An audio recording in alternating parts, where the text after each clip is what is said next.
Ahora presentamos, con un alto contenido para la más exigente teleaudiencia, nuestro acostumbrado comentario editorial, en la voz de Ramón de Luna. El comentario editorial mío en este día gira alrededor de una declaración que dio el actual ministro departamental del Departamento de Estado de Estados Unidos, Mr. Blinken, y dice así: el señor Anthony Blinken desempeña en los Estados Unidos las altas funciones de secretario de Estado, cargo que viene a ser, como el de canciller, en el sector republicano de cualquier otra nación. Es decir, maneja junto al presidente las relaciones internacionales, por lo que tiene a su cargo delicadas funciones.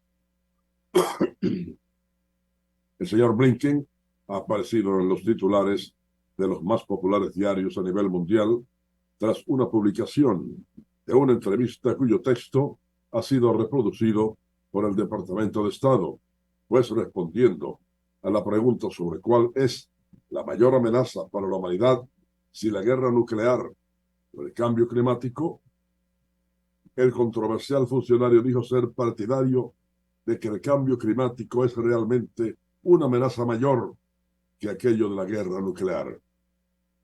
Su respuesta dejó de una sola pieza a quienes le realizaban la entrevista, pues nunca tal vez pensaron que por sus funciones, por la tirantez reinante, por el enfrentamiento que su país mantiene durante una guerra híbrida a través de la OTAN y Ucrania con la Federación Rusa, y además un sector de la humanidad ya sufrió los duros rigores con aquel bombardeo del 6 de agosto a Hiroshima y Nagasaki, hecho por la aviación de Estados Unidos, tras la orden de su presidente Harry S. Truman, deseoso de acabar prontamente con el militarismo del imperio japonés.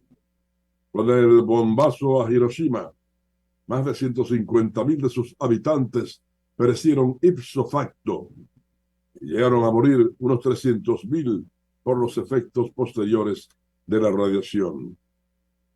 Hay que señalar que aquellas dos bombas atómicas sobre las mencionadas ciudades japonesas fueron unas bombitas como de juguetes comparadas con la bomba nuclear de hoy en día que tiene el país del señor Blinken. Blinken dijo textualmente en la referida entrevista que hay algunas cosas que están al frente y al centro. El lobo está en la puerta, incluido el potencial conflicto, pero no hay duda de que el cambio climático representa un desafío existencial para todos nosotros. Al parecer, el funcionario estadounidense desconoce el poder de una sola cabeza nuclear de las que tiene su nación, y los rusos, los más calificados técnicos de hoy en día, vaticinan que una sola de esas bombas destruiría toda la región de un país bombardeado. Y si esto se convierte en toda una guerra nuclear, no habrá ni vencidos ni vencedores. Estamos de acuerdo que sobre la humanidad hoy pende la amenaza del cambio climático, pero es un proceso que toma su tiempo, que puede ser enfrentado con la voluntad de todas las naciones del mundo, evitando la contaminación ambiental de los ríos, los lagos y el mar, la deforestación de los grandes bosques y el agotamiento de las más ricas fuentes acuíferas existentes. Es un proceso que pende sobre nosotros, pero es lento y evitable, distinto a una conflagración nuclear mundial, porque ningún rincón del planeta Tierra se libraría de las catastróficas consecuencias de un conflicto de esa naturaleza. Mr. Blinken debe dar marcha atrás, pues un conflicto bélico de esa naturaleza significaría la desaparición de 2 miles de millones de habitantes que hoy habitan el planeta Tierra. Desaparecería todo: mares, ríos, bosques, poblaciones, aves y cualquier otro ser viviente. Se habría producido, amigos, el Armagedón. Este fue nuestro comentario editorial en la voz de Ramón de Luna. Bueno, el ministro Antonio Almonte espera que al cierre de este año, el sector pueda tener inversiones de $1.000 millones en el sector energético. República Dominicana tendrá más de 900 megavatios adicionales de energía renovable en el sistema eléctrico nacional, tras el desarrollo de 17 proyectos que estarán listos entre finales de este año y el primer trimestre de 2024. Así lo afirmó el Ministerio de Energía y Minas, el ministro Antonio Almonte, quien destacó que el sector privado ha invertido en energía limpia más de $427 millones desde el año pasado, y al cierre de este año el total podría acercarse a los $1.000 millones. Destacó que durante el primer trimestre de 2023 el sector energético fue líder de la inversión extranjera directa.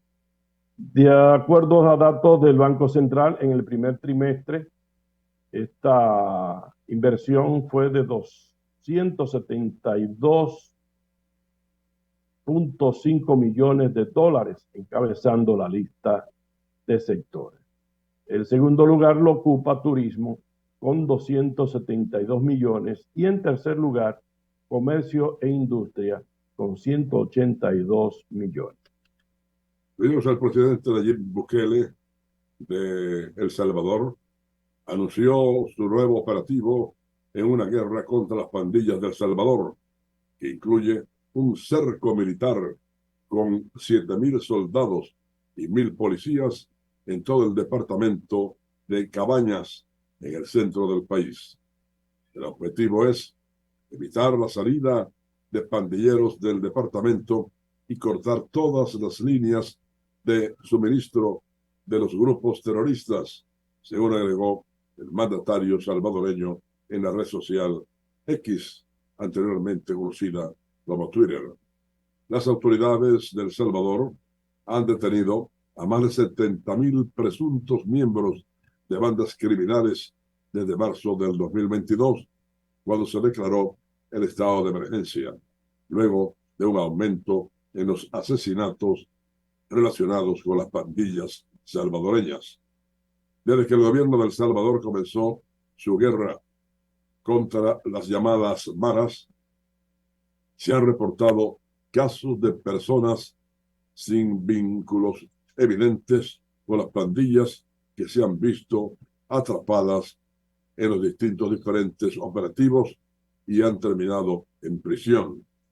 En otra publicación en X, Bukele aseguró que Cabañas se ha convertido en el lugar con mayor número de células terroristas que han llegado ahí buscando sus áreas rurales para ocultarse.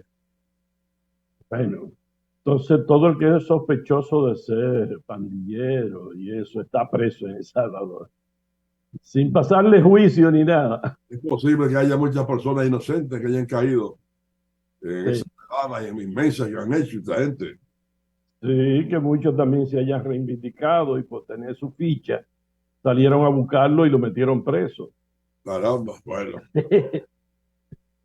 Bueno, un equipo internacional de investigadores logró revivir a un par de gusanos que yacían en estado latente desde hace cerca de 46.000 años. Los gusanos, que pertenecen a una especie previamente desconocida de nematodo, se mantuvieron en ese estado conocido como criptobiosis, que les permite tolerar la falta de agua y oxígeno, así como las temperaturas extremas. Hallados hace 5 años en una madriguera de roedores a unos 40 metros de profundidad en el permafrost siberiano, los nematodos volvieron a la vida simplemente cuando fueron rehidratados con agua, señalan los investigadores. No es la primera vez que se logra revivir a un nematodo que ha permanecido en ese estado de animación suspendida, pero nunca antes ese periodo latente se había prolongado por un tiempo tan largo.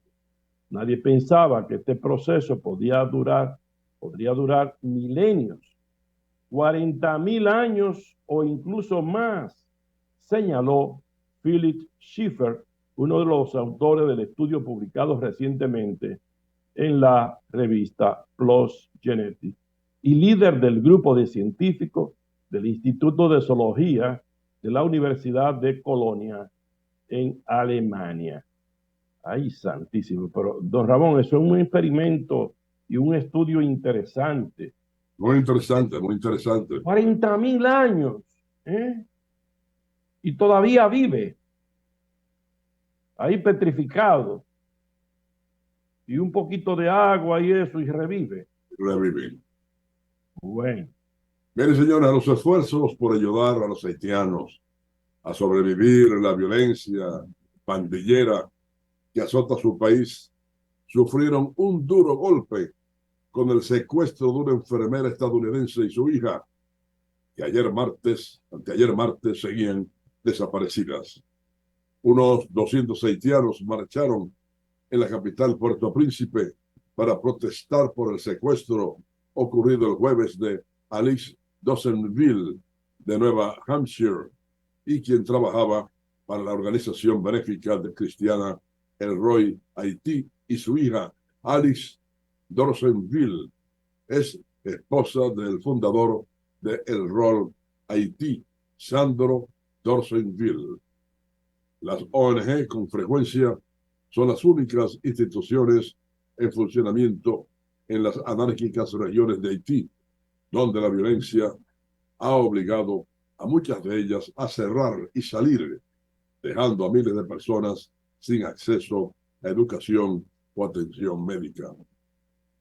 Testigos relataron que Alice Dawsonville estaba trabajando en la pequeña clínica hecha de ladrillo la semana pasada cuando hombres armados irrumpieron y se la llevaron. Termina Luima, quien estaba esperando su cita médica. Dijo que un hombre sacó su pistola y le dijo que se quitara y se quedara tranquila. Médicos Sin Fronteras anunció este mes que suspendían servicios en uno de sus hospitales porque una veintena de hombres armados irrumpieron en el quirófano y se llevaron al paciente, que estaba hasta sedado. ¡Qué bárbaro! Bueno, vamos a escuchar a continuación a Marieta Díaz, la directora regional de educación, que habla a continuación de cómo están alquilando una serie de colegios cerrados para integrarlo al sistema de educación pública.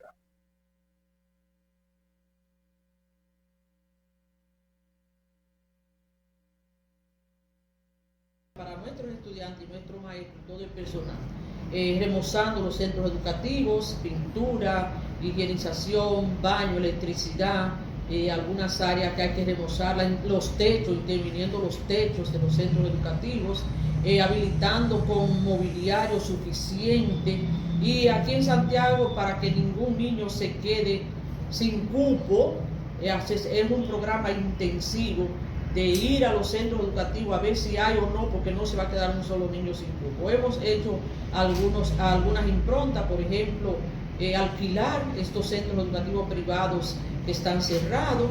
En el área de Cienfuegos ya tenemos centros alquilados, también en el área de Gurabo. Estamos con promesa de compra, pero alquilando primero el centro que cerró en Gurabo, buscando otros espacios de alquiler, ensamblando aulas móviles en Santiago.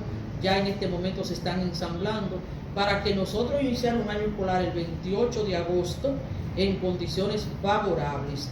Ningún niño se va a quedar sin un cupo escolar. También